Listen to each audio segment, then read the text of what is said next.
Hello दोस्तों, जय श्री राम। कैसे हो आप सब? आप सभी का हमारे यूट्यूब चैनल पर स्वागत है। और आज हम बात करने वाले हैं आज के टॉप 10 हाइलाइट्स के बारे में। तो वीडियो स्टार्ट करने से पहले आप सभी से एक रिक्वेस्ट है कि आप अगर चैनल पर नए हैं तो चैनल को सब्सक्राइब करें और बेल आइकन को प्रेस करें, ताकि एजुकेशन से रिलेटेड कोई भी इन्फॉर्मेशन या फिर कोई जॉब से रिलेटेड कोई इन्फॉर्मेशन आप सब तक सबसे पहले पहुँचे। और वीडियो को आप पूरा देखना लास्ट तक। आइए स्टार्ट करते हैं वीडियो को। यमन ने अहमद अवद बिन मुबारक को अपना नया प्रधानमंत्री नियुक्त किया। ठीक है, तो यमन में अब नए प्रधानमंत्री का नाम क्या है? अहमद अवद बिन। ये आपके लिए एक इम्पॉर्टेंट पॉइंट है, इसे याद करके रखना। यमन के राष्ट्रपति नेतृत्व परिषद ने अपने विदेश मंत्री अहमद अवद बिन मुबारक को देश का नया प्रधानमंत्री नियुक्त किया है। निवर्तमान प्रधानमंत्री माइन अब्दुल मलिक सईद राष्ट्रपति नेतृत्व परिषद के अध्यक्ष के सलाहकार की भूमिका निभाएंगे। ठीक है, ये दोनों नाम आप लोग याद रखना। अगला पॉइंट देख लेते हैं। बिन मुबारक 2015 में तब सुर्खियों में आए जब तत्कालीन राष्ट्रपति अब्द रब्बू मंसूर हादी के साथ सत्ता संघर्ष के दौरान यमन के राष्ट्रपति के चीफ ऑफ स्टाफ के रूप में कार्य करते समय उन्हें देश के ईरान गठबंधन हौतिस द्वारा अपहरण कर लिया गया था। पीएम मोदी ने गोवा में भारत ऊर्जा सप्ताह 2024 का उद्घाटन किया है। India energy week 24 by Shri Narendra Modi. ठीक है, प्रधानमंत्री नरेंद्र मोदी ने गोवा में भारत ऊर्जा सप्ताह 2024 का उद्घाटन किया है। इस कार्यक्रम में विभिन्न देशों के लगभग 17 ऊर्जा मंत्रियों, 35,000 से अधिक उपस्थित लोगों और 900 से अधिक प्रदर्शकों के भाग लेने की उम्मीद है।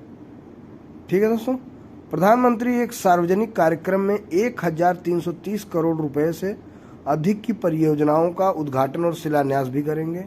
वह राष्ट्र के लिए राष्ट्रीय प्रौद्योगिकी संस्थान गोवा अस्थायी परिसर का उद्घाटन करेंगे। ठीक है, तो बढ़ते हैं हम दूसरे नए टॉपिक की तरफ। ठीक है, महिला जननांग विकृति के प्रति शून्य सहनशीलता का अंतर्राष्ट्रीय दिवस क्या है? 6 फरवरी, मोस्ट इम्पोर्टेंट। ठीक है,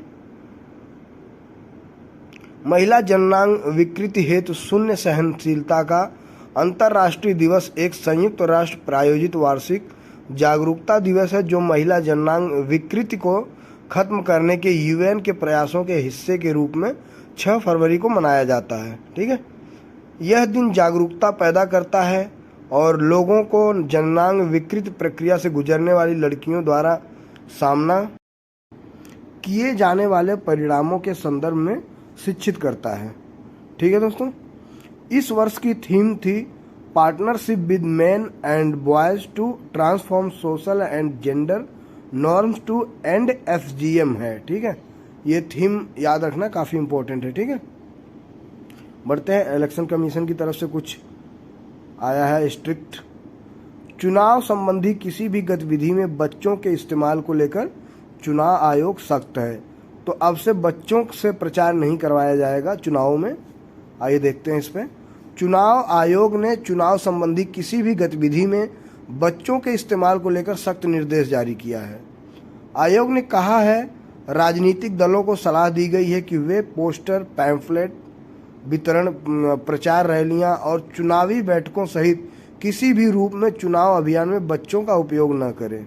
जी हाँ, बहुत ऐड आते थे ना बच्चों से कि ये फलाना पार्टी सही है, ये पार्टी सही है, इसे वोट करें। ठीक है, आयोग ने बच्चों के किसी भी तरह के उपयोग के प्रति 0 टॉलरेंस का संदेश दिया है। लेफ्टिनेंट जनरल उपेंद्र द्विवेदी सेना उप प्रमुख नियुक्त किए गए हैं। उत्तरी सेना के commander lieutenant general Upendra Dwivedi 15 फरवरी को lieutenant general MV Suchindra Kumar की जगह सेना के उप प्रमुख का पदभार संभालेंगे। द्विवेदी सेना प्रमुख पद की दौड़ में सबसे आगे हैं, क्योंकि 31 मई 2024 को जनरल मनोज पांडे के सेनानिवृत्त होने पर वह सबसे वरिष्ठ जनरल होंगे। ठीक है, लेफ्टिनेंट जनरल द्विवेदी का भारतीय सेना में एक विशिष्ट करियर रहा है। वे पहले सेना मुख्यालय में उप प्रमुख और इन्फेंट्री के महानिदेशक सहित प्रमुख पदों पर कार्य कर चुके हैं। सरकार एनएच पर उपग्रह आधारित जीपीएस टोल संग्रह प्रणाली शुरू करेगी। ठीक है, सरकार राष्ट्रीय राजमार्गों पर उपग्रह आधारित जीपीएस टोल संग्रह प्रणाली शुरू करने हेतु तैयार है।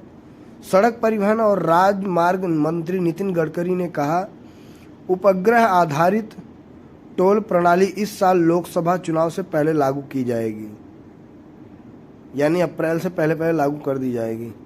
नई व्यवस्था के तहत वाहन नंबर प्लेट की पहचान से सीधे बैंक खाते से टोल कट जाएगा। वाह। नई टोल संग्रह प्रणाली मौजूदा टोल प्लाजा को हटाने और राष्ट्रीय राजमार्गों पर यात्रा को आसान बनाने में मदद करेगी। लो भैया, अब तो सीधे टोल अकाउंट से ही कट जाएंगे। इन्हें तो आप जानते होंगे दोस्तों, माइक्रोसॉफ्ट के सीईओ सत्य नडेला जी हैं। माइक्रोसॉफ्ट 2025 तक भारत में 2 मिलियन से अधिक लोगों को जनरेटिव एआई कौशल ट्रेंड करेगी। ठीक है, एआई वैसे भी लोगों की बहुत सारी नौकरियां ले रही जब से आई है। माइक्रोसॉफ्ट के अध्यक्ष और सीईओ सत्य नडेला ने घोषणा की है कि कंपनी 2025 तक भारत में 2 मिलियन से अधिक लोगों को जनरेटिव आर्टिफिशियल इंटेलिजेंस कौशल में प्रशिक्षित करेगी। तो जाहिर सी बात है दोस्तों कि मैन पावर कम होगा। भारतीय मूल के माइक्रोसॉफ्ट प्रमुख ने कहा कि एआई देश में जीडीपी वृद्धि को बढ़ावा देने में मदद कर सकता है। वो तो ठीक है, लेकिन जो लोगों की नौकरी जा रही है इसी की वजह से बहुत सारे गूगल जैसी कंपनी दोस्तों, अभी हाल ही में न्यूज आया था कि 100 लोगों को उन्होंने हटा दिया। क्यों? क्योंकि उन्होंने एआई को शामिल किया है। एआई के बारे में बोलते हुए श्री नडेला ने कहा कि यह एक शक्तिशाली नई तकनीक है जिसे दुनिया के हर कोने में तेजी से फैलाने की ज़रूरत है। बिल्कुल, वो बात तो हम मानते हैं, अग्री करते हैं, लेकिन जो मैन पावर वो हटाया जा रहा है भाई, आखिर उसे अगर कंपनी शामिल करेगी तो कहीं ना कहीं से छटनी करेगी, तो फिर उसका भरपाई कैसे होगा जिनका नौकरी जाएगा। तो ठीक है दोस्तों, आज का ये लास्ट टॉपिक था और आज के लिए इतना ही। फिर मिलते हैं आप सभी से एक नई वीडियो में। आप लोग हमारे चैनल को इसी तरह से प्यार सपोर्ट देते रहिए, ठीक है, और सभी तक शेयर करिए, जम के मेहनत करिए। जो 2024 में आने वाले आप सबके एग्जाम है, आप लोगों को जल्द से जल्द गवर्नमेंट जॉब मिले। God bless you. जय हिंद, जय भारत, जय श्री राम।